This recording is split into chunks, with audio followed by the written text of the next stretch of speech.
পৃথিবী বিখ্যাত একজন ইমামের নাম হলো ইমাম আহমদ ইবনে হাম্বল।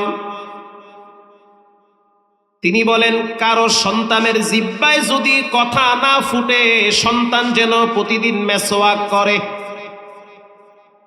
সকালে মেসওয়াক করবে, সন্ধ্যায় করবে, রাতে করবে, ঘুমাবার আগে করবে, ঘুম থেকে উঠে করবে। নিয়মিত যদি মেসওয়াক করে, রব্বুল আলামিন তার জিহ্বার জড়তা কেটে দিবে।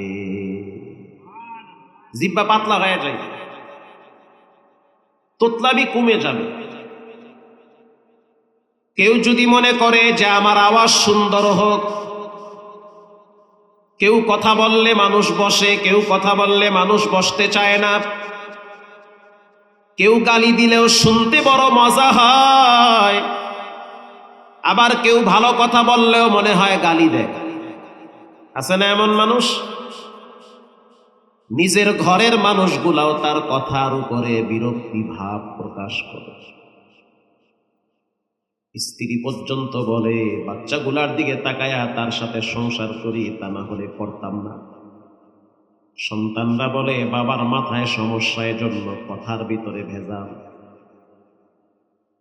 সে যেন প্রতিদিন মেসওয়াক করে। সমস্ত নবীদের আদর্শ ছিল চারটা। আরবাউন সুনানুল মুরসালিন, সমস্ত নবীদের ভিতরে চারটা বৈশিষ্ট্য ছিল। আল্লাহু আকবার বলেন। এক নম্বরে, সমস্ত নবীরা আসওয়াক মেসওয়াক করত। নারী হোক পুরুষ হোক, যদি মেসওয়াক করেন, লিখে রাখেন, মৃত্যুর সময় জবানে কালেমা নসিব হয়ে যাবে। মেসওয়াক খুব দামি জিনিস। আমার জীবনে মনে পড়ে না আমি মেসওয়াক ছাড়া ওয়াজে গইছি,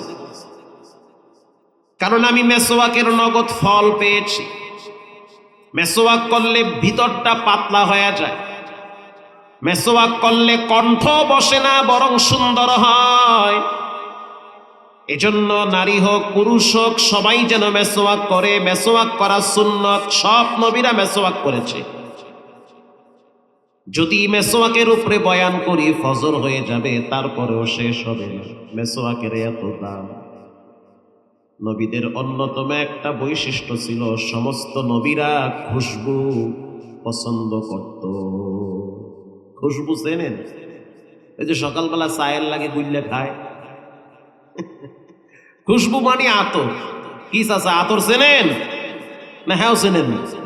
আতর, আতর চিনব কি? আঠিস বিড়ি চিনি। আল্লাহর নবী বলেন, আমার কাছে তিন জিনিস সবচেয়ে প্রিয়। হুব্বিবা ইলাইয়া মিনাদ দুনিয়াকুম সালাস, দুনিয়ার ভিতরে আমার কাছে তিনটা জিনিস সবচেয়ে প্রিয়। এক নম্বরে আত-তাইয়্যিব, আমার কাছে সবচেয়ে প্রিয় হলো সুঘ্রাণ। সুবহানাল্লাহ। আতর লাগাবে, আতর লাগাইলে মন পাতলা হয়ে যায়, মনের জ্যাম থাকে না। আতর ব্যবহার করলে মানসিক শান্তি আসে, খালি অশান্তিতে আউলা ঝাউলা হয়ে গেছে গা। আতর লাগাইলে, নামাজে দাঁড়াইলে ধীরে স্থিরতা তৈরি হয়। আল্লাহু আকবার বলো। আল্লাহর নবী বলেন, আমার কাছে সবচেয়ে প্রিয় হলো আতর। দুই নম্বরে ওয়ান্নিসা, আমার বিবি সবচেয়ে আমার কাছে প্রিয়। তিন নম্বরে জুইলাত কুররাতু আইনি বিসসালাহ, আমার কাছে সবচেয়ে প্রিয় হলো সালাত। নামাজ দ্বারা আমার চোখ শীতল হয়, দিলে প্রশান্তি আসে, এজন্য নামাজ আমার কাছে সবচেয়ে প্রিয়।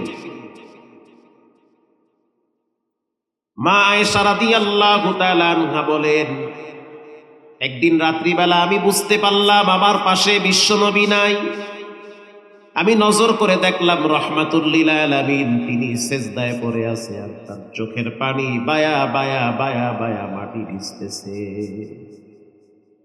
আমি মনে করলাম নবীজি বুঝি সিজদার ভিতরে মারা গেছে। জানান্তু হাত্তা কাবদাতার রূহা, মনে করেছি নবীজি বুঝি সিজদার ভিতরে ইন্তেকাল করেছে। আমি পায়ের ভিতরে হাত দিয়া ঘষা দিলাম, নবীজি পাটা নাড়াইলো। আমি বুঝতে পারলাম নবীজি এখনো মরে নাই, জীবিত আছে। নবীজি নামাজ শেষ করার পরে আমি তাকে প্রশ্ন করলাম, মা ইউবকিকা ইয়া রাসূলুল্লাহ, কেন কাঁদেন? কেন আপনার চোখের অশ্রু বায়া বায়া পড়ে? অথচ রব্বুল আলামিন আপনার সামনের পিছনের সমস্ত গুনাহ মাফ করে দিয়েছে। তারপরও আপনি দীর্ঘ সময় নামাজে দাঁড়িয়ে থাকেন, তারপরও আপনি লম্বা টাইম সিজদায় পড়ে থাকেন। আল্লাহর রাসূল বলেন, আয়েশা শুনে নাও, ফালা কুনু আবদান শাকুরা, আমি কেন আল্লাহর শুকরগুজার বান্দা হব না? আমাদের দেশের মা বাবারা ছেলে মেয়ের জন্মদিন পালন করে ডেক সেটে গান বাজায়, আর নবীজি তার জন্মদিন পালন করত রোজা রাইখা। ঠিক কিনা বলেন?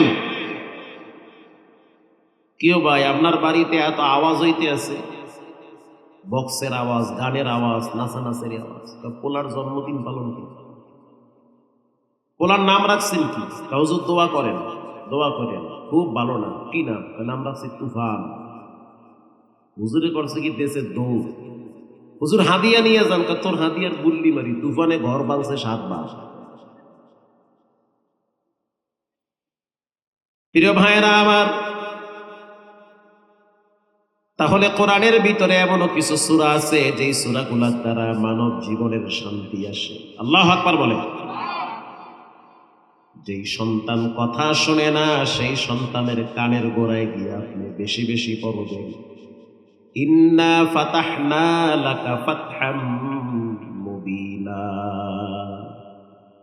5-7 বার তেলাওয়াত করেন, দেখবেন কিছুদিন পর আপনার অশান্ত অবাধ্য সন্তানও বাধ্য হয়ে যাবে।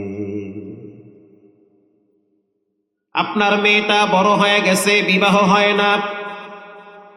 যেই ঘরে সন্তান বড় হইছে, বিবাহ হয় না, ওই ঘরের মা বাবার ঘুম হারাম হয়ে যায়। ভালো ভালো প্রস্তাব আসে, কিন্তু কে যেন ভাঙ্গায়া দিয়া বিবাহটাকে নষ্ট করে দেয়। আছে না ভাই? যেই ঘরে বোন আছে বিবাহের উপযুক্ত, বিবাহ হয় না, ভাই বড় টেনশনে থাকে, মানুষ বড় খোটা। আল্লামা জালালউদ্দিন সৈয়দী লেখেন, যেই মেয়েটার বিবাহ হয় না, বারবার প্রস্তাব ভেঙ্গে যায়, এলাকার মা বোনেরা শুনে নেন, সবচেয়ে ভারী বস্তু হলো মায়ের মাথায় থাকে। যখন মেয়ে বড় হয়, বিবাহ হয় না, তখন মা বড় টেনশনে থাকে। বিখ্যাত তাফসীর কারক আল্লামা জালালউদ্দিন সৈয়দী বলেন, ছোট্ট একটা আমল যদি মানুষ করে, তাহলে ওই ঘরের মেয়ে দ্রুত বিবাহ হয়ে যাবে। যেই মেয়েটার বিবাহ হয় না, সেই মেয়েটা যেই বিছানায় ঘুমায়, বিছানাটা যেন পবিত্র থাকে। যেই পোশাকটা পরে ঘুমায়, সেই পোশাকটা যেন পবিত্র থাকে। পবিত্র বিছানায় শুইয়া জিব্বা লড়াইয়া উযু অবস্থায় যেন সূরা কাউসার 80 বার তেলাওয়াত করে। ইন্না আ'তাইনাকাল কাউসার ফাসাল্লি লিরাব্বিকা ওয়ানহার ইন্না শানিআকা হুয়াল আবতার। আল্লাহু আকবার বলে। কোন মেয়ে যদি 80 বার সূরা কাউসার তেলাওয়াত করে, আল্লামা জালালউদ্দিন সৈয়দী লেখেন, বেশি সময় লাগবে না, 40 দিন যদি আমল করে, এর ভিতরেই তার জন্য উপযুক্ত পাত্রের ব্যবস্থা হয়ে যাবে। সূরা কাউসার ভাই, এগুলো তো দুনিয়ার অনেক উপকার, এগুলো তো দুনিয়ার অনেক ঝামেলার জটলা ভেঙ্গে নতুন সূর্য উদিত করে। মারহাবা বলেন। এরকম একটি সূরার কিছু অংশ আপনাদের সামনে তেলাওয়াত করেছি। আল্লাহ রাব্বুল আলামিন বলেন, কুল্লু নাফসিম বিমা কাসাবাত রাহিনা ইল্লা আসহাবাল ইয়ামিন।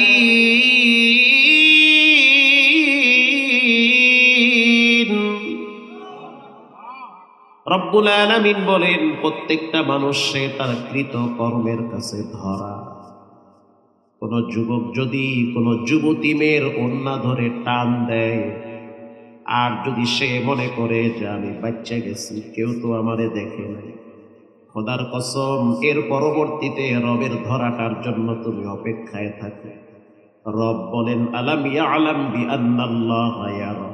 পৃথিবীর কেউ যেটা দেখে না, সেটা একজন দেখেন, তিনি হলেন কে? তোমার চোখের সামনে তোমার বোনের ওন্না ধইরা আরেকজন টান দিবে, তুমি দেখবা শুনবা, কিচ্ছু বলতে পারবা না।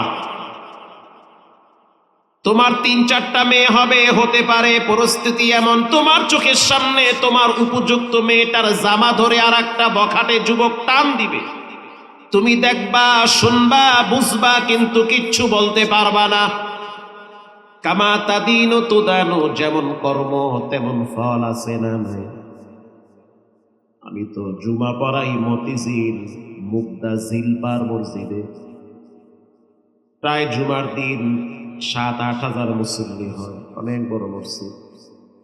তো ঢাকার প্রাণ কেন্দ্র হলো মতিঝিল।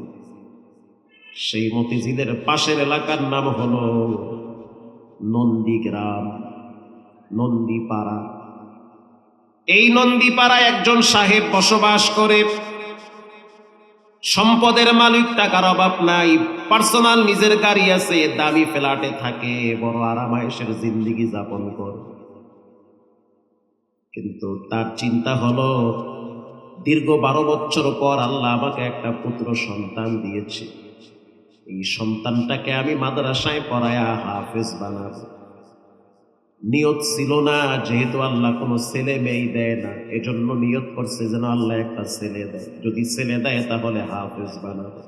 বলেন নিয়তটা ভালো না খারাপ? আর ঠেহায় পড়িয়া নিয়ত করছে, এমন সিপায় পড়ছে, কি যে বিপদ।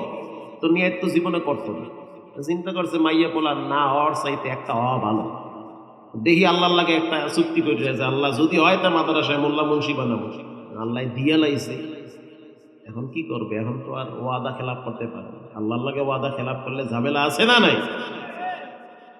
কানা লুলা খোরা দেড় বেটারি আদা মরা, ব্রেন কম, চোখে দেখে একদিকে যায় আর একদিকে, শয়তানের বাসারটি এগুলার দেয় মাদ্রাসা। আগে দিত কিন্তু এখন কমছে। এখন মাশাআল্লাহ ঢাকা শহরের ম্যাক্সিমাম মাদ্রাসাগুলায় দেখি অফিসার লেভেলে ধনাত্ম ফ্যামিলির ছেলে মেয়েরা মাদ্রাসায় পড়ে, তাও সিফায় বইরা দিয়েছে মাদ্রাসা। ডাইনে বামে ছায়া দেখে যে বেশিরভাগ ধনী ফ্যামিলির মা বাবারা বৃদ্ধাশ্রমে থাকে। এইটারে যদি আমি ইংলিশ মিডিয়ামে পড়াই, কয়দিন পর তো কল্লা ধৈর্য বৃদ্ধাশ্রমে পাঠাইব। এর লেগে তাড়াতাড়ি দেশে মোল্লা মুন্সি বানায় যা। আর যাই হোক, শেষ বয়সে তো আর পোলায় আমারে বাটাম ফাটা দিবে না।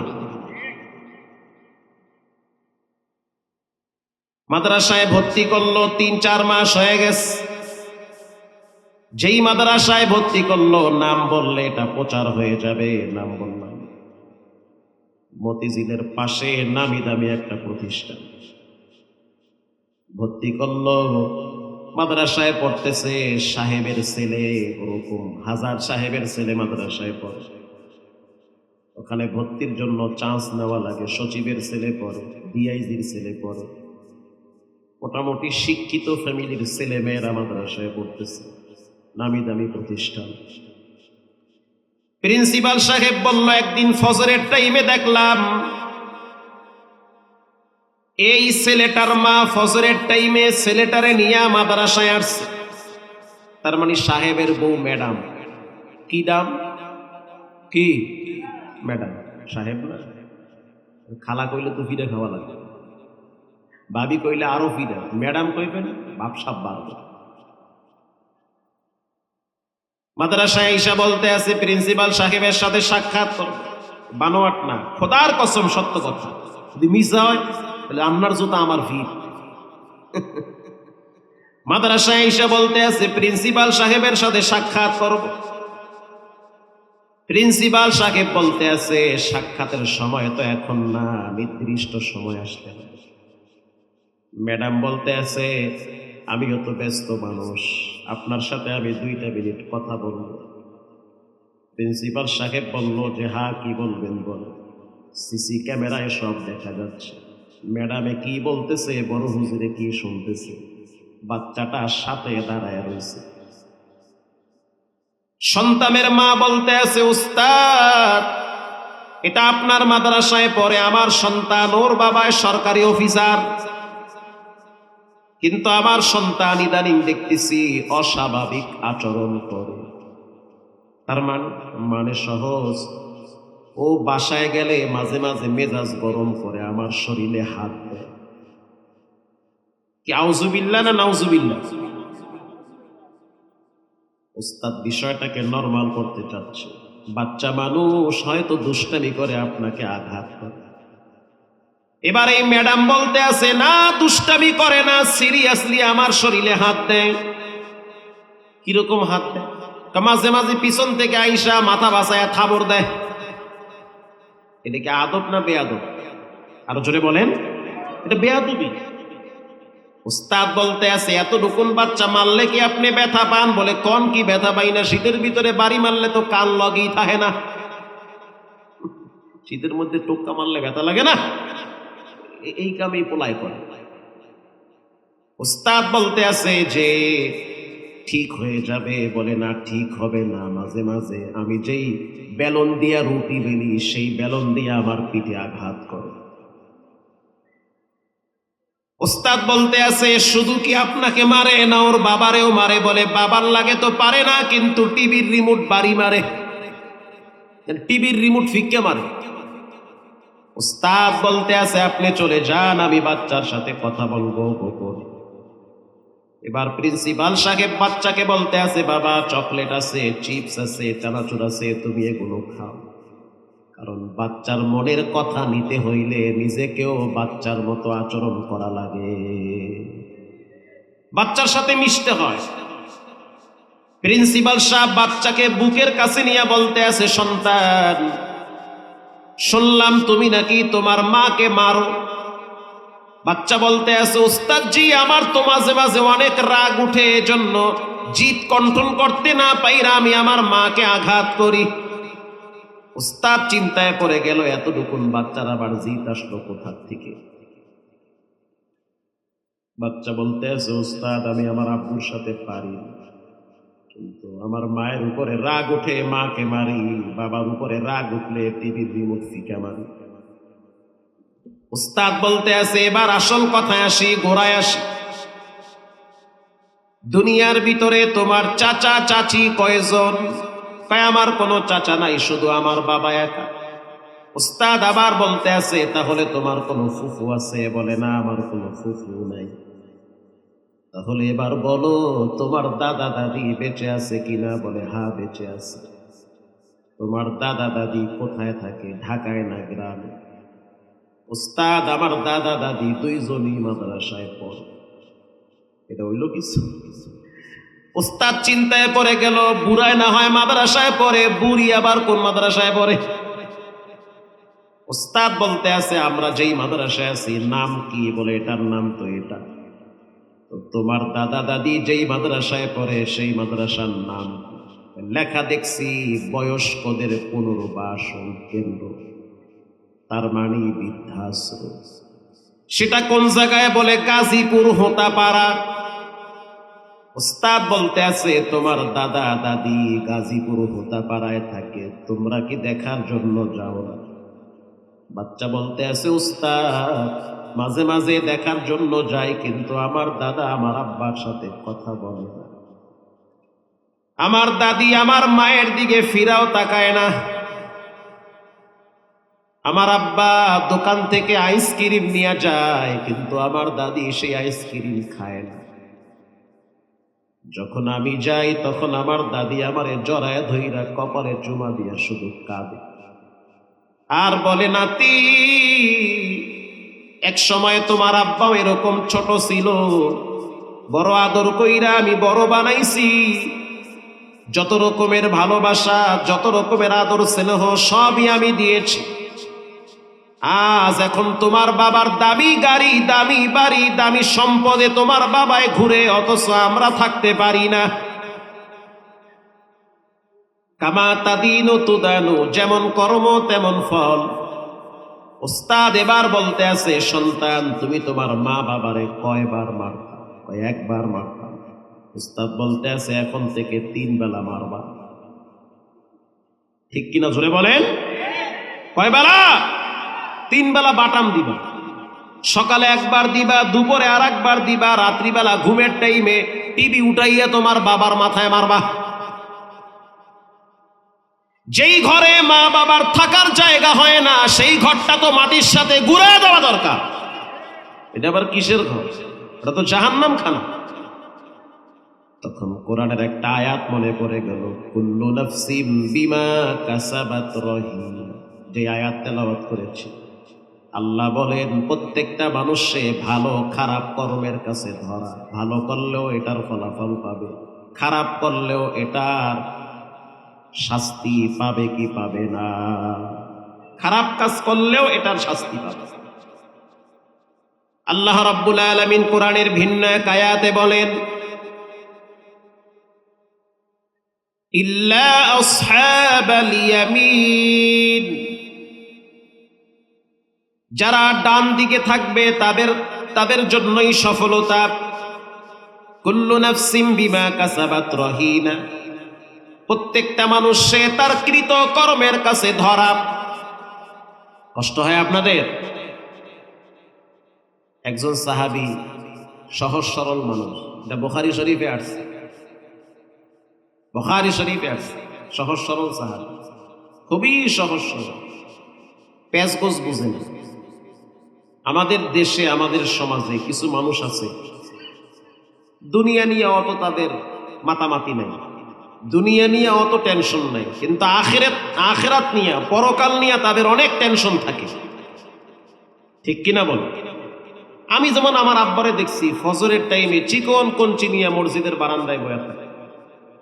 একদিন যদি ফজরের টাইমে দেরি করে যাইতাম, কোনো কথা নাই, বিসমিল্লাহ ছাড়া 3টা বাড়ি মারতাম। ওই আব্বাই তো ঠগে নাই, আমরাও তো ঠগি নাই, আল্লাহ তো ভালোই রাখছে। আবার অনেকে দেখছি খালি সম্পদের পিছনে দৌড়াইছে, সকালবেলা ছেলেমেয়ের খবর নাই, খালি জমি দেখতে যায়। ওরে জমি, শেষ বয়সে পরিণাম মোটেও ভালো হয় নাই, সম্পদ খাইতেও পারে নাই, লগেও নিতে পারে নাই, খালি হাতে কবরে গেছে, খাইয়া লইয়া মন। সহজ সরল সাহাবী নবীর দরবারে গেছে রমজান মাসে। কি মাসে? রমজান মাসে। রমজান মাসে যাওয়ার পরে বলল, হুজুর এখন তো মাহে রমাদান, রমজান মাস কোরআন নাজিলের মাস, আল্লাযী উনজিলা ফীহিল কুরআন হুদাল লিন-নাসি ওয়া বায়্যিনাতিন মিনাল হুদা ওয়াল ফুরকান।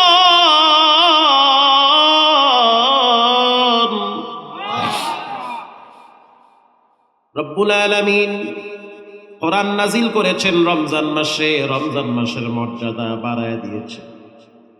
এই সাহাবী রোজার মাসে হয়তো 3-4টা রোজার পরে নবীর দরবারে গেছে, 3-4টা রোজা হয়ে গেছে। নবীর দরবারে গিয়ে বলল, হুজুর আজকে তো একটা মারাত্মক দুর্ঘটনা ঘটে গেছে। কি ঘটছে? এমন একটা উল্টাপাল্টা কাজ করছি, আমার তো রোজা শেষ। বানায় বলতেছি, এটা হাদিসে আছে। ওগো আল্লাহর হাবিব, আমার রোজা তো নষ্ট হয়ে গেছে। নবীজি প্রশ্ন করল, তোমার রোজা কেমনে নষ্ট হইল? বলে, হুজুর আমি গরিব মানুষ, জংলায় উট চড়াই, দুম্বারে পানি খাওয়াই, বকরিরে পানি পান করাই, প্রচন্ড পরিমাণ রোদের তাপে আমি পিপাসার্ত হয়ে গেছি, তারপরও রোজা ভাঙ্গি নাই। কিন্তু আজকে দিনের বেলা একটা মারাত্মক উল্টাপাল্টা হয়ে গেছে। কি হয়েছে বলে? স্ত্রীর সাথে দিনের বেলায় যেটা করলে রোজা চলে যায় ওটা হয়ে গেছে। কি কথা বুঝতেছেন? নাকি ভাঙ্গাইয়া কওয়া লাগবে? ও কওয়া লাগবে। স্ত্রীর সাথে যেটা হইলে রোজা যায় ওটা হয়ে গেছে। আল্লাহর হাবিব বলল, তাহলে তুমি 60টা রোজা রাখো। কয়টা? 60টা। সাহাবী বলতেছে, হুজুর 30টা রাখার নিয়ত করছি, কাইতে পড়ছি, আবার 60টা আমি পারুম না, আমার দ্বারা হবে না। সহজ সরল মানুষ, এত প্যাঁচগোছ বুঝে না, আমি পারুম না, আমার মাফ করে দেন, কিন্তু আমার ক্ষমা লাগবে। এই যে কুল্লু নাফসিম বিমা কাসাবাত রহিন, আমি যে ধরা খাইয়া গেছি, আমি যা করছি ঘরের ভিতরেই করছি, এটা কেউ দেখে নাই, খালি আমি আর আমার বউ জানি আর আল্লাহ জানে, আর ফেরেশতারা তো আছেই, এরা তো জানবি। কিন্তু আমি চিন্তা করলাম আমি তো এটা অপরাধ করছি, আমার তো রোজা শেষ, আল্লাহর কাছে তো মাপ নেওয়া লাগবে। এখন আল্লাহর কাছে মাপ চাইতেছে, আল্লাহ মাপ করছে কিনা আমি তো জানি না। আপনি যেহেতু রাসূলুল্লাহ সাল্লাল্লাহু আলাইহি ওয়াসাল্লাম, আপনার কাছে জিবরাইল আসে, ওহী আসে, আপনি একটু আল্লাহর লাগে লাইন টেন কইরা আমারে মাফের ব্যবস্থা করে দেন। সোজা মানুষ। কিছু মানুষ আছে মুখে অত মিষ্টি নাই কিন্তু অন্তর ফ্রেশ। কিছু মানুষ আছে মুখের ভিতরে অনেক মধু, ভাই কেমন আছে, স্ত্রী কেমন আছে, বউ কেমন আছে, চা খা, এইয়া কইয়া টইয়া পিছনে গিয়া বাস দেয় দুইটা। ঠিক কিনা বলেন? আবার কিছু মানুষ আছে যা কওয়ার মোহর উপরে কইয়া লাইবে, শক্ত ভাষা, এত পেঁচ গোসলে। সোজা মানুষ, কইবে তো কইবি। আল্লাহর হাবিব বলল 60টা রোজা রাখো, বলল না হবে না, আমি পারুম না, আমার দ্বারা হবে না, আমারে মাফ করেন, আল্লাহ যেন আমারে মাফ করে এই ব্যবস্থা করেন, আমি মাপ না নিয়ে ঘরে যাব না। আল্লাহর হাবিব বলল সাহাবী যদি 60টা রোজা রাখতে না পারো তাহলে 60 জন মিসকিন রে খাবার খাওয়াও। কয়জন? 60 জন। হুজুর আপনি জানেন আমি তো মিসকিন, এটাও আমার দ্বারা সম্ভব না, আমি তো নিজেই মিসকিন, আমি কারে আবার খাওয়াবো?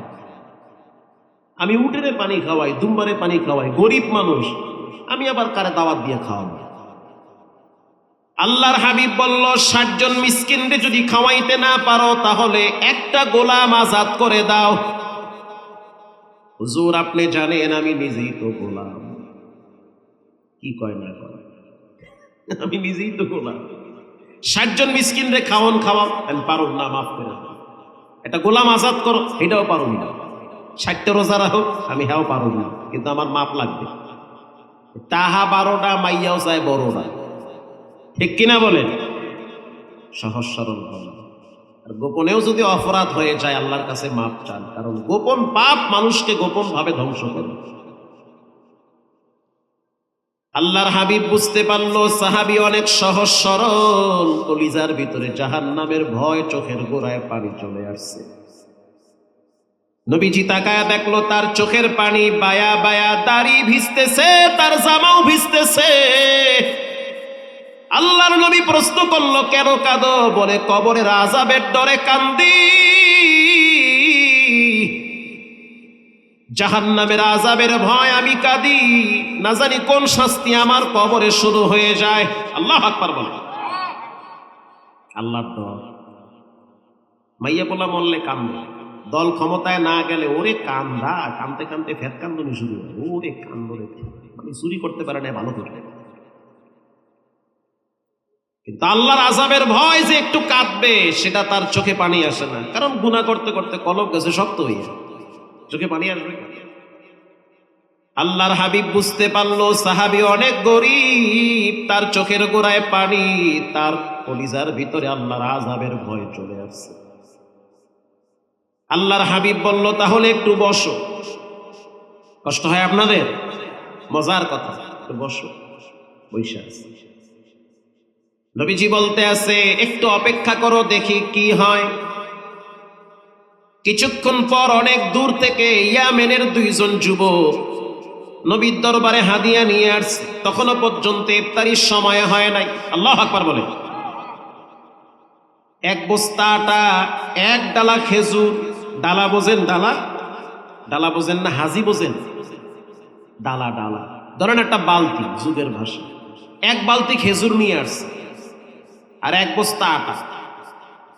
খেজুর আর আটা নবীর দরবারে রাইখা বলতে আছে রহমাতুল লিল আলামিন, আপনি তো কুল কায়নাতের সরদার, খেজুর আর আটা আপনার দরবারে হাদিয়া নিয়ে আসছি, এগুলো আপনি খান অথবা দান করে দেন, আপনার ব্যাপার।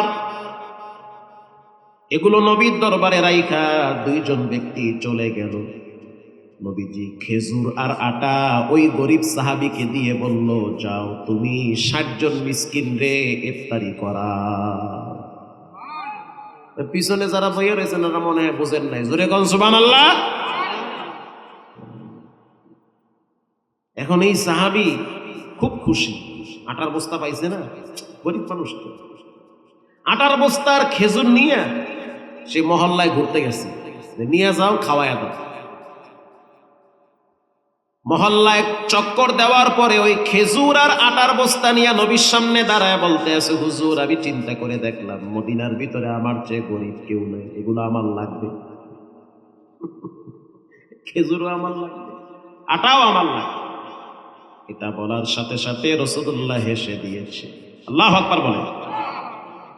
নবীজি যখন হাইসা দিছে তখন সাহাবী বুঝতে পারলো যে আবার বিচারটা নরমাল হয়ে গেছে।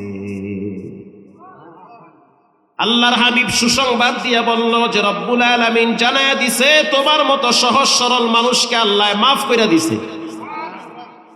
নিয়ে সাপ খালি লম্বা লম্বা সেজদা দিলে জান্নাতে যাওয়া যাবে না, খালি আমিন জোরে আর আস্তে নিয়ে মারামারি করলে জান্নাতে যাওয়া যাবে না।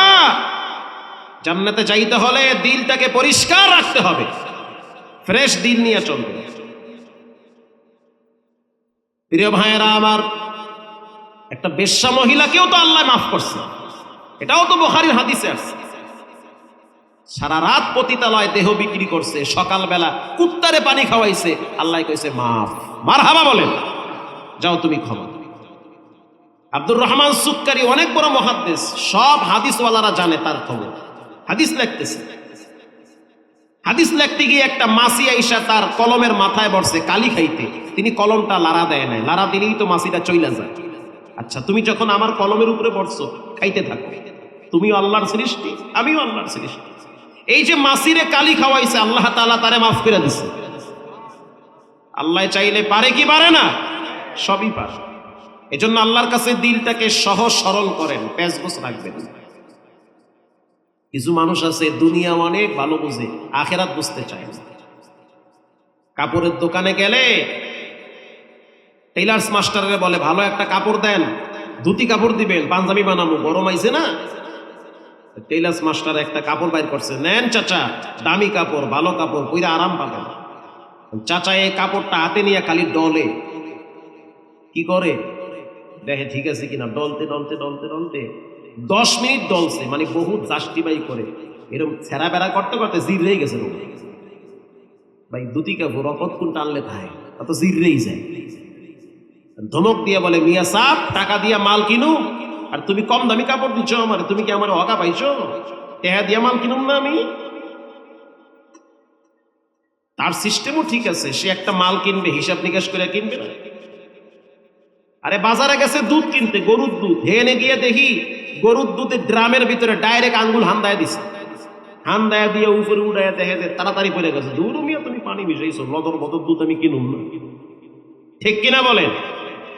সরিষার তেলের দোকানে গেলে ঘষা দিয়া দেখে ঠিক আছে কিনা, এটা কি মেদি সরিষা না আউল জাউল সরিষা, যদি দেখে ঘ্রাণ করা তো ঠিক আছে, কিনা নেই। দুনিয়ার লাইনে সব বুঝে, অথচ 80 বছর হয়ে গেছে এখনো পর্যন্ত উজুর দোয়া জানে না, এখনো পর্যন্ত দোয়ায় কুনুত পারে না, এখনো পর্যন্ত সালামটাও শিখে নাই, কয় সালাম আলাইকুম। কি ভাই ঠিক কিনা বলেন? এই দুঃখ রাখবো কোন? 30 বছর ওয়াজনে এখনো পর্যন্ত সূরা ফাতিহাটা শুদ্ধ করে পারেন। আল্লাহ আমাদেরকে হেদায়াত দান করেন। আরো জোরে বলেন।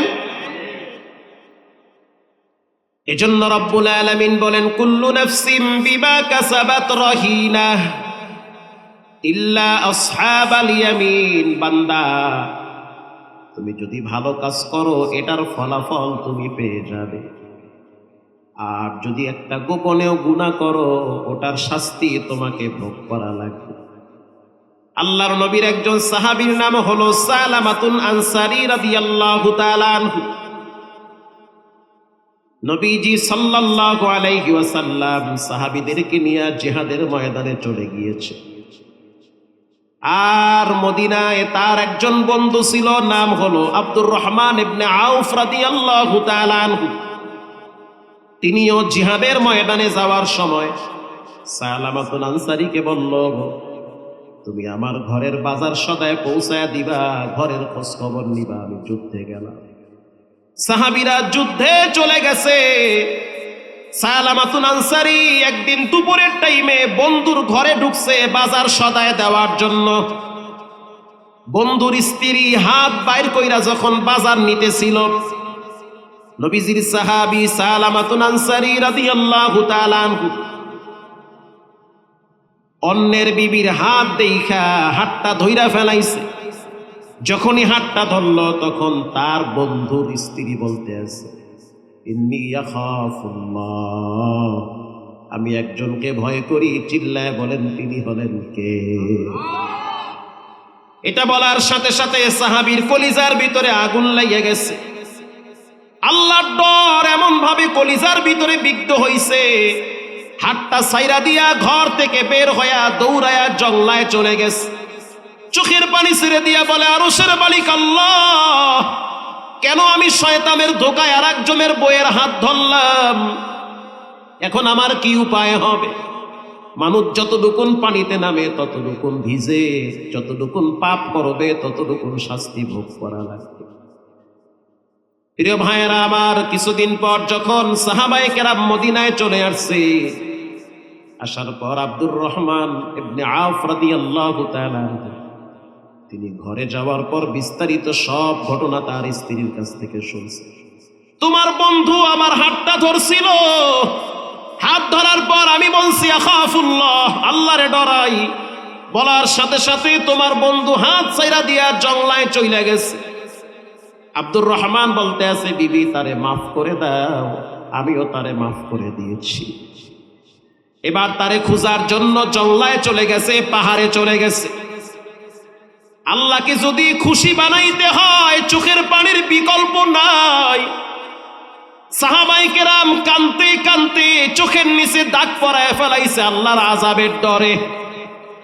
এবছরও মক্কা মদিনায় দেখলাম তারাবির ভিতরে ইমাম সাহেবরা কাঁদে, মুসল্লিরাও কাঁদে, চোখের পানি বায়া বায়া, দাড়ি ভিজে, জামা ভিজতেছে। কানতে কানতে ইমামদা মনে হয় বেহুশ হয়ে যায়। আল্লাহর আযাবের ভয় মানুষের কলিজার ভিতরে কম্পন শুরু হয়। অথচ আপনি আমিও নামাজ পড়ি, সালাত আদায় করি, চোখে পানি নাই, রবের ভয় নাই, খালি আছে ঠেলা ঠেলি। আসতে বলবেন না, জোরে বলেন ঠিক না ঠিক? প্রিয় ভাইয়েরা আমার, সালামাতুন আনসারী রাদিয়াল্লাহু তাআলা আনহু এমন ভাবে ভয় পেয়েছে, লজ্জায় কারো সামনে মুখ দেখাইতে পারে না। আব্দুর রহমান জঙ্গলায় গিয়া বলতে আছে, দোস্ত তুমি আমার স্ত্রীর হাত ধরছো, আল্লাহরে ভয় করছো, যাও তোমারে আমি মাফ করছি, আমার বউ মাফ করে দিছি, চলো নবীর দরবার। সালামাতুন আনসারী বলে, নবীর দরবারে কোন চেহারাটা নিয়ে যাব? কেন আমি আর একজনের বউয়ের হাত ধরলাম? আল্লাহর নবী তো অবশ্যই জানতে পারবে, হযরত জিবরাইলের মাধ্যমে তো আল্লাহ তাআলা জানায়া দিবে। আমি নবীর দরবারে যাইতে চাই না। তুমি যদি পারো তাহলে আমাকে নবীর কাছের সাহাবী আবু বকরের কাছে নিয়ে যাও। আবু বকর দেখি আমারে মাফ করে কিনা। আবু বকরের কাছে নিয়ে গেল। আবু বকর সব কিছু শোনার পর বলতে আছে, যাও আমার দরবার থেকে চলে যাও, কেন তুমি আর একজনের বইয়ের হাত ধরলা? ওমরের দরবারে গেছে, ওমর ধমক দিয়া তারে তাড়ায় দিয়েছে। আলীর দরবারে গেল, সেও তাড়ায় দিয়েছে। ওরে আব্দুর রহমান, আমারে নবীর দরবারে নিয়ে যাও, তবে দড়ি দিয়া হাত বাইদা আসামির মতো নিয়ে যাও। এখনো মদিনার খুঁটি আছে, তওবার খুঁটি। সাহাবীরা যদি বিন্দু পরিমাণ অপরাধ করত, নিজেরে খুঁটির সাথে বাইদা ফেলাইতো। আল্লাহু আকবার বলে, নিজেরে খুঁটির সাথে বাইদা ফেলাইতো। যতক্ষণ না আল্লাহ ক্ষমা করত ততক্ষণ নিজেকে খুঁটির থেকে আলাদা করত। প্রিয় ভাইয়েরা আমার, আল্লাহর হাবিব সব কিছু শোনার পর ওই সাহাবীকে ধমক দিয়ে তাড়ায় দিয়েছে। সাহাবীরা যুদ্ধের ময়দানে গেছে, আর তুমি আর একজনের স্ত্রীর হাত কেন ধরলা? যাও আমার দরবার থেকে চলে যাও। এই সাহাবীর একটা বাচ্চা মেয়ে ছিল, নাম হলো ফারজানা রাদিয়াল্লাহু তাআলা আনহা। সে বলতে আছে, আব্বা তুমি তো পাপী। আমি কোন পাপীকে বাপ বলে ডাকতে চাই না। যে আমার আব্বা, সে তো পবিত্র থাকবে। নবী তোমারে ক্ষমা করে নাই, সাহাবীরা ক্ষমা করে নাই, আজ থেকে তুমি আমার আব্বা না। এরকম হাজারো পাপ যুবক তুমিও করো, আমিও করি। যদি একটা আল্লাহ ফাঁস করে দেয়, নিজের ঘরে ইজ্জত নিয়ে থাকা যাবে না। হাজারো অপরাধ তুমিও করে, আমিও করি, কিন্তু আল্লাহর একটা নাম আছে হালিম। আল্লাহ হলো সহনশীল। আল্লাহ বান্দাকে ক্ষমা করতে বড় ভালোবাসে। বান্দা যখন গোপনে তওবা করে আর বলে আল্লাহু হাজিরিন, আল্লাহু নাজিরিন, আল্লাহু মাই, বান্দার চোখের পানি নাকের ডগায় আসার আগেই পিছনের সব গুনাহ ক্ষমা হয়, রাসূল ঘোষণা দিয়েছে। প্রিয় ভাইয়েরা আমার, সালামাতুন আনসারী জংলায় চলে গেছে। কিছুদিন পর হযরত জিবরাইল আইসা হাজির হয়ে গেছে। এইসব বলতে আছে, গো আল্লাহর হাবিব, আল্লাহ তাআলা কোরআনের আয়াত নাজিল করেছে, والذين إذا فعلوا فاحشة أو ظلموا أنفسهم ذكروا الله।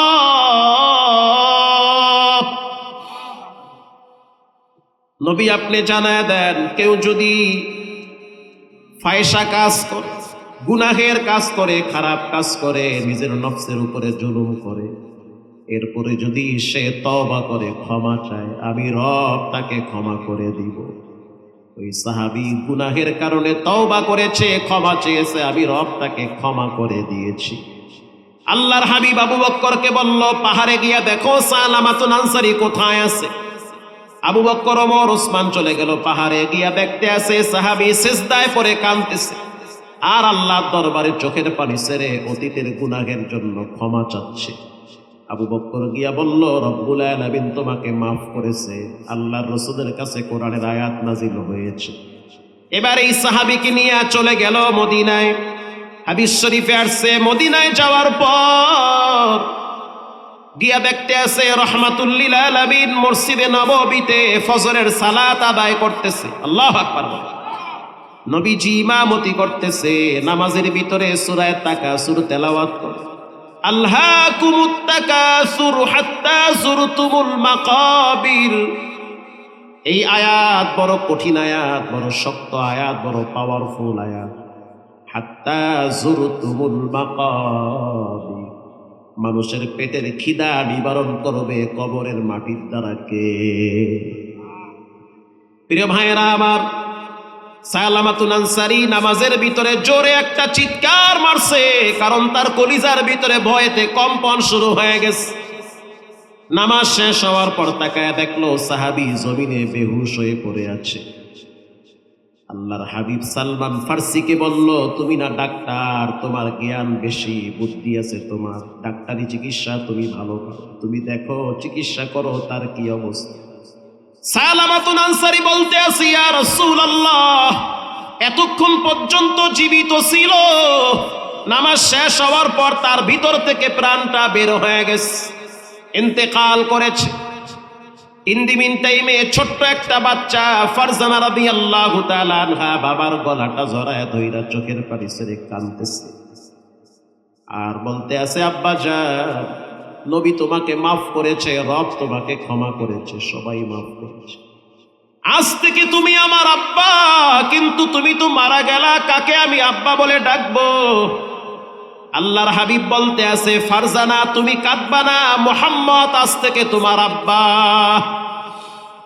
সাহাবায়ে কেরাম, তোমরা গোসলের ব্যবস্থা করে দাও, কবর খনন করো, তার লাশ কবরে রাখা হবে, জানাজা হয়ে যাবে।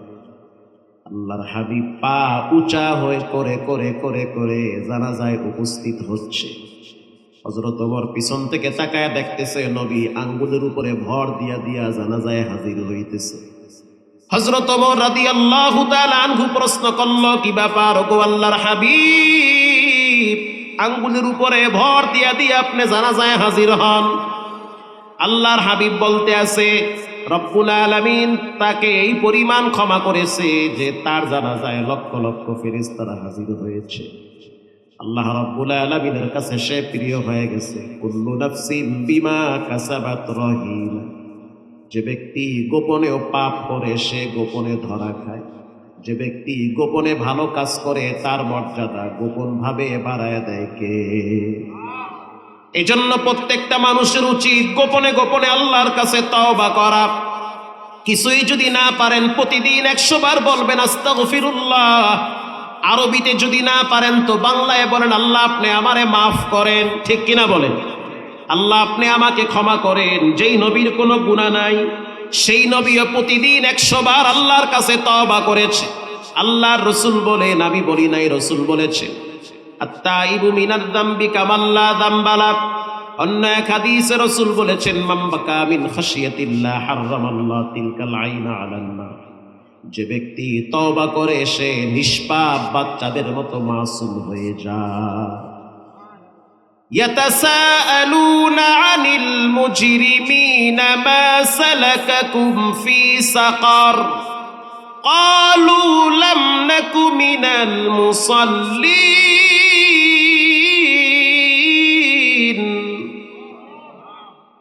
অনেক মাওলানা বাংলাদেশে দেখি লম্বা লম্বা ফতোয়া দেয় যে কোরআন শরীফ এত সুর দিয়া পড়ার দরকার।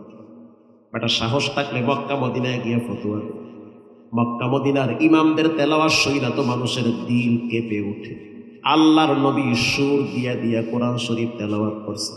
যার সুর খারাপ সেই সুরের বিরুদ্ধে করে। তোমার তো সুর নাই, তুমি কেন আও আও আও কাউ কাউ করো? ঠিক কিনা বলেন? আল্লামা দেলাওয়ার হোসেন সাইদি রাহিমাহুল্লাহু তাআলা তিনি যখন তেলাওয়াত করত হাজার হাজার হিন্দুরা মুসলমান হয়ে যেত। ফতোয়া দেয় বয়া বয়া সুর দিয়ে ওয়াজ করার দরকার। সুর দিয়ে ওয়াজ শুনলেই তো হাজার হাজার মানুষ ঈমানওয়ালা হয়েছে। সুর দিয়ে ওয়াজ শুনেই তো এদেশের অসংখ্য মানুষ আল্লাহওয়ালা হয়ে গেছে। আর তোমার ওয়াজ শুনলে তো মানুষের ভিতরে হিংসা বাড়ে, খোঁচাখুচি মারামারি কোফাকুফি শুরু হয়, মহল্লায় মহল্লায় মসজিদে গ্যাঞ্জাম লাগে। ঠিক কিনা বলেন? মক্কা মদিনায় তো কম্পিটিশন শুরু হয়। আর দোয়াটাও করে সুর দিয়া, দোয়া যে করে আরে সুবহানাল্লাহ, টান কি এক টানে তায়েফ আর এক টানে হইছে হাইর, ওরে টান, কিন্তু মজার টান, খালি কাউয়ার মতো টান দেয় না। কিছু টান মারলে কাউয়ার মতো লাগে, এটা কি করে। আবার কিছু টানের ভিতরে মানুষ হুইয়া পড়ে। ঠিক কিনা বলেন? আর একটু টান দিলে তো মজা লাগে। কিয়ামতের ময়দানে যখন মানুষ জান্নাতে যাবে, যখন মানুষ জাহান্নামে যাবে, জান্নাতীরা জাহান্নামীদেরকে প্রশ্ন করবে সাকর নামক জাহান্নামে কেন আসছে? তখন জাহান্নামীরা বলবে ক্বালু লাম নাকু মিনাল মুসাল্লিন। জাহান্নামে আসার পিছনে সবচেয়ে বড় কারণ হলো সালাত আদায় না করা। ও ভাই, সালাত নামাজ আলাদা না একই? কথা কর না, একই। রোজা সওম এক না আলাদা? একই তো। ঠেলাঠেলি করেন। আমি কই নামাজ, আপনি কই সালাত, একই তো কথা। মিল্লা জিল্লা থাই। ঠিক কিনা বলেন? ঠেলাঠেলি করেন না, মিল্লা জিল্লা চলে। আর কত ঠেলাঠেলি করবেন? এমনি তো তেল নাই, কয়দিন পর দেখবেন বিদ্যুৎও নেই। এরপর যাইবেন কই? ঠেলাঠেলি সব কমবে যাইবে।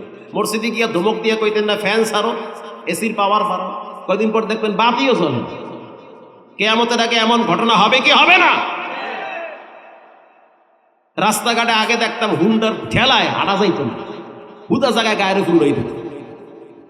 সোজা রাস্তা দেখি বেহে বেহে কইরা চালায়। আপনার দেশে নাই, আমগো কুয়াকাটায় আছে। আছে এখন আর দেখি না, তুরুম গুরুম বন্ধ হয়ে গেছে। গা কিও ভাই পিক আপ বাড়াও না কাকা, হুজুর তেল নাই। কালকে দেখলাম 3 জনে মিললে ঠেলতে আছে। কি আশ্চর্য বিষয়! বাংলাদেশে এই 2, 4, 10, 20 বছরে যেই পরিমাণ হুন্ডা অ্যাক্সিডেন্ট হয়েছে, এবছর ঈদে এর অর্ধেকও হয় নাই। আপনি কইল ঠিক, না কইল ঠিক না? আল্লাহ দ্বারা আমি দোয়া করতে আছি, আল্লাহ তেল আরো কিছুদিন বন্ধ থাকবে, তারপরও 2-4টা মানুষ বাঁচুক। ঠিক কিনা বলেন? ফাঁক পাইলি হান্দায় দেয়। মানে 2 ট্রাকের মাঝখানে পিছনে বোরকাওয়ালা মহিলারা নিয়ে হান্দাই দেয়। আর ট্রাকে যখন বাড়ি মারে তখন দেয় বাটা। ভাই এত রিস্ক নেওয়ার দরকার কি? ফাঁক দিয়ে যাও, একটু ওয়েট করো, ধৈর্য ধরো। না, ধৈর্য নাই, খালি পিক আপ বাড়ায়। ঠিক কিনা বলেন? ভাই হুন্ডা তো আমাকেও আছে, আমরাও তো চালাই। এত ব্যস্ত তো হই না। সময়ের চাইতে জীবনের মূল্য কম না বেশি? বাহের কাছ থেকে টাহানে তো হুন্ডায় তেল ভরবে, কারণ বাপেও শান্তিতে আছে। বাপে কয় টাহানে, কয় তেল নাই। মায়ের কানের দুল বেচা হুন্ডার তেল ভরতো, এমন কিছু বখাটে ছেলে আছে না নাই? তো সামনে আরো বড় বড় বিপদ আপদ আসতে পারে। দোয়া করেন যেন না আসে, তবে আসবে এটা ঠিক। দোয়ায় কাম হইবে না। দোয়া যেদিকে দোয়া করি দেখি উল্টো দিকে আহে। দোয়া করি আল্লাহ বৃষ্টি দিও না, দেখি বৃষ্টি নামার আগেই বৃষ্টি শুরু হয়ে গেছে। মানে এমন রাগ করছে আল্লাহ, আইনি সুবহানাল্লাহ, যা কই দেখি এটা উল্টো। ঠিক কিনা বলো? আল্লাহ আমাদেরকে হেদায়াত দান করেন, আমিন বলেন। জাহান্নামে যাওয়ার পিছনে সবচেয়ে বড় কারণ হলো নামাজ না পড়া। নামাজের ভিতরে বিভিন্ন কোয়ালিটি আছে। কিছু মানুষ নামাজ পড়ে হঠাৎ মরার ডরে। কিসের ডরে? মরার ডরে। বিমানে উঠার পরে বিমানে দেখি বাড়ি মারছে, বাতাসে এমন জোরে বাড়ি মারছে বিমান দেখি কাইতে যায়। এখন যাদেরকে দেখলাম আনন্দে বসে আছে, একটু পরেই দেখলাম চেহারা অন্ধকার হয়ে গেছে। তারা বলে হুজুর পশ্চিম কোন দিকে?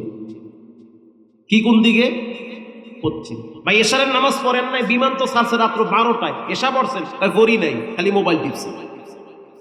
এশা না পড়ে বিমানে উঠছে। বিমান যখন ইন্ডিয়া ক্রস করতে আছে, দেখতে আসি ম্যাপে যে এদিক দিয়ে ক্রস করতে আছে, একটু পরেই দেখি বাতাসে বাড়ি মারছে, বিমান মনে হয় ভাঙ্গে ছুঁড়ে পড়ে। দোয়া কালাম, আরে ভাই বিপদ দেখলে দোয়া কালামও মানুষ ভুলে যায়। দোয়া পড়ি একটা আয় আর একটা। মরার ডর তো মোল্লা মনসি সবাইরই আছে, ঠিক কিনা বলে? ডাইনে বামে যেগুলো বয়ে রয়েছে এখন তো অবস্থা ভয়াবহ। আইরে সুবহানাল্লাহ, চেহারার দিকে যাওয়া যায় না, মনে হয় আমাবস্যার রায়। ভাই দোয়া কালাম পড়তে থাকা, দোয়া কালাম পড়বো কি ভুলে গেছে, পারি না কিছু। পশ্চিম কোন দিকে ইশারা নামাজ পড়লে কি হুজুর হইবে? ইশারা নামাজ পড়তে হয়েছে, যখন সুযোগ ছিল তখন নামাজ পড়ে নাই, এখন বিপদ দেখছে এখন নামাজ পড়ে।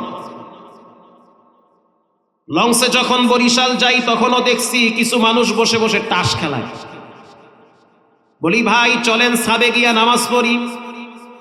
বলে হুজুর যার নামাজ তার কাছে, আপনার হিসাব আপনি করেন, আমারটা আমি করি। আচ্ছা ঠিক আছে, আপনার লাগে ঝগড়া করে লাভ নেই। রাত্র 3টার সময় যখন লঞ্চ চাঁদপুর মোহনায় গেছে, চাঁদপুর পদ্মার মোহনা আছে, ওখানে বড় বড় জাহাজ গেল বেকা হয়ে যায় তুফানের বাড়িতে। কথা বুঝেন? রাত্র এরকম না হইলো 20 বার আমার লাগে পড়ছে। রাত্র 3টার সময় যখন বুঝলাম তুফানের বাড়িতে লঞ্চের অবস্থা খারাপ, ওই সময় দেখলাম নিস্তারাত থেকে তাস খেলেন না পাটিরা লম্বা তসবি নিয়া সিরা টুপি মাথায় দিয়া 3 তলায় উঠছে। হাইসেন না, আল্লাহ সাক্ষী, মিথ্যা বলা যাবে না। আপনি যদি এখনো লঞ্চে যান দেখবেন লঞ্চের ভিতরে 100 ভাগের 2 ভাগও নামাজ পড়ে না। এই যে নাটোর থেকে ঢাকায় গাড়ি যায়, মাঝে মাঝে ব্রেক হয়, কয়টা মানুষ নামাজ পড়ে? পড়ে 2-4-5 জন পড়ে। ওই আদা মরা বুড়া গেছে অর্ধেক কবরে, হে চিন্তা করে মরা তাকে নামাজটা পড়বি। আর কিছু আছে আলহামদুলিল্লাহ যুবক মানুষ, পৃথিবী একদিকে আমার নামাজ একদিকে, ঠিক কিনা বলে? এজন্য আল্লাহ রাব্বুল আলামিন বলেন মানুষ জাহান্নামে যাবে, তার পিছনে অন্যতম একটি কারণ হলো নামাজ না পড়া। এজন্য পায়ে হাত দিয়ে বলি, অনুরোধ করে বলি, ভালো থাকেন খারাপ থাকেন যে অবস্থায় থাকেন, প্রতিদিন 5 ওয়াক্ত সালাত আদায় করুন। যেদিন শ্বাস বন্ধ হয়ে যাবে, যেদিন চোখ বন্ধ হয়ে যাবে, যেদিন বিছানায় পড়ে যাবেন, সেদিন বুঝবেন একটা সিজদার মূল্য আল্লাহর কাছে কত বেশি। সময় থাকতে সময়ের মূল্যায়ন করেন, সময় ফুরিয়ে গেলে হাজারো চেষ্টা করার পরেও শক্ত হয়ে দাঁড়াইতে পারবেন না। ঢাকা মুগদা মেডিকেল অনেকেই চিনেন, অনেকেই চিনেন না। কমলাপুরের পাশে মুগদা মেডিকেল। মুগদা মেডিকেলে মাঝে মাঝে আমি রুগী দেখতে যাই। তো একদিন এক রুগী দেখতে গেলাম, অসুস্থ, বিছানায় পড়ে আছে, সন্তান অনেক টাকার মালিক। তো প্রথমে মনে করছি রুগী হয়তো জিকির আজকারে ব্যস্ত আছে, দোয়া কালাম নিয়ে ব্যস্ত আছে। ভাই অসুস্থ হইলে মানুষ দোয়া ছাড়া কি করতে পারে? অসুস্থ মানুষ। কিন্তু আমি ভাবলাম কি আর হইল কি, আমি মনে করছি অসুস্থ মানুষ বুঝি আল্লাহরে নিয়ে ব্যস্ত আছে, থাকা তো উচিত। অসুস্থ না, অসুস্থ হইলে দোয়া করলে কবুল হয়। কিন্তু যুগের হাওয়া মানুষের গায়ে লাগে নাই, সবার গায়ে লাগে কম বেশি। যুগের হাওয়া এমন ভাবে লাগছে, গিয়া দেখলাম এক সাইড লেগে গেছে, এটা চলে না, অচল হয়ে গেছে, আর একটা সাইড সচল আছে। ডান হাতে টিভি রিমোট দিয়া দেখতেছি টিভি সিরিয়াল পাল্টাইতেছে। আউযুবিল্লাহ আর নাউযুবিল্লাহ, এই অবস্থা। যুগের বাতাস আর কি চাচ্ছে? ছেলে এত বড় অফিসার, জুমা পরে মুখ দেয়, আর আপনি এখানে হইয়া হইয়া টিভির সিরিয়াল পাল্টান। ভালো লাগে না, কত হইয়া থাকা যায়। আজকে 3-4 বছর ধরে বিছানায় পড়েই আছি, ভালো লাগে। ইশারায় তো নামাজ পড়া যায়, পড়ছেন কয় না পড়ি নাই। ইশারায় নামাজটা পড়ার সুযোগ হয় না, টিভির সিরিয়াল পাল্টানোর সুযোগ হয়। মানুষের দিল যখন পচে যায় তখন মরার টাইমেও খারাপ কাজ করতে করতে মরে। এজন্য বাবাজিরা, মুরব্বীরা, যুবকরা পায়ে হাত দিয়া বলি, এই যুগে মানুষ বেশি দিন বাঁচে না। সময় থাকতে নামাজ আদায় করে নেন, সময় থাকতে আল্লাহর কাছে তওবা করুন। জীবনে কল্পনাও করতে পারে নাই যে দৌলদিয়া ঘাটে একটা রানিং গাড়ি পানিতে ডুবে যাবে। করতে পারছে? বাপ চা খাওয়ার জন্য বাইরে নামছে, ভিতরে মেয়েটারে বসায় রাখছে, মেয়ে পানির নিচে চইলা গেছে, বাবায় দাঁড়ায় দাঁড়ায় দেখতেছে। এটার নাম জীবন, এটার নামই দুনিয়া, এটার নামই মন। মা গাড়িতে বসে আছে, ছোট্ট একটা মাসুম বাচ্চা মায়ের কোলে বসে আছে। মা যখন বুঝতে পারল গাড়িটা পানির নিচে চলে যায়, তখন মায়ের কলিজার ভিতরে নিজের মায়া ভুইলা গিয়া বাচ্চার মা জাগ্রত হয়েছে। মা তখন জানলার ফাঁক দিয়া বাচ্চাটারে ধাক্কা মাইরা দূরে সরায় দিয়েছে, যাও তুমি বেঁচে যাও, আমি নিজে জীবন দিয়ে দিব, তারপরও আমার সন্তানের কষ্ট হোক এটা মা চায় না।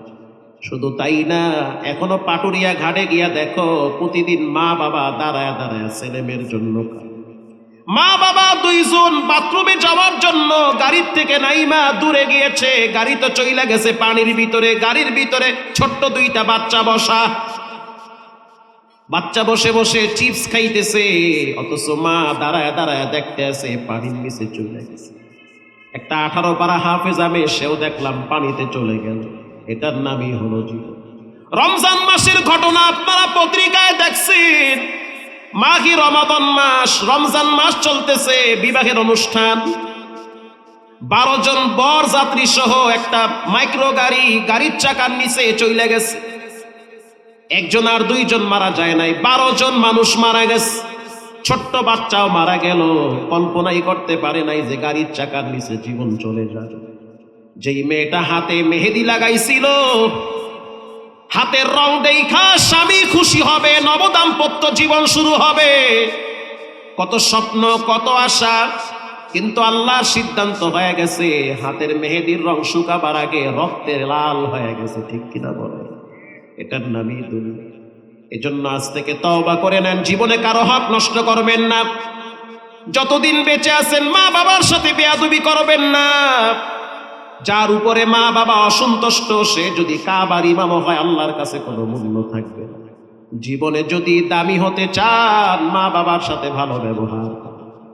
অতএব আজ থেকে পাক্কা নিয়ত করে নেন, জীবনে নামাজ ছাড়বো না, হারাম খাবো, আব্বা আম্মার সাথে বেয়াদবি করবো না, দিল পরিষ্কার নিয়ে চলবো, রাতের আধারে গোপনে গোপনে রবের কাছে তওবা করবো। দিলটা যদি ভালো থাকে, তওবার নিয়াইতে দুইটা হাত আল্লাহকে দেখায় দেন। নারায়ে তাকবীর। আল্লাহ এই হাতগুলা জীবনে কাবায় কবুল করে। আরো জোরে বলেন আমিন। এখানে অনেক মানুষ বসা আছে, নিজের হাতে নিজের মাকে কবরে রাখছে, অপেক্ষায় থাকেন এরপরে সিরিয়াল হয়তো আপনার চলে আসবে। আমি বাবার বড় ছেলে, প্রতিদিন হয়তো কম বেশি হিসাব মিলাই আমার সিরিয়াল বুঝে আগে চলে আসবে।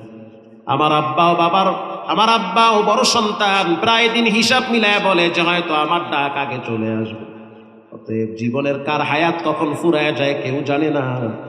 আমি এখানে 2, 4, 5টা মায়ের সন্তান চাই, মা ভক্ত। হুজুর আমি আমার মাকে থাকলে খাওয়াইতাম, চিকিৎসা করতাম, এখন মা কবরে গেছে, নাই খাওয়াইতেও পারি না, চিকিৎসাও করতে পারি না।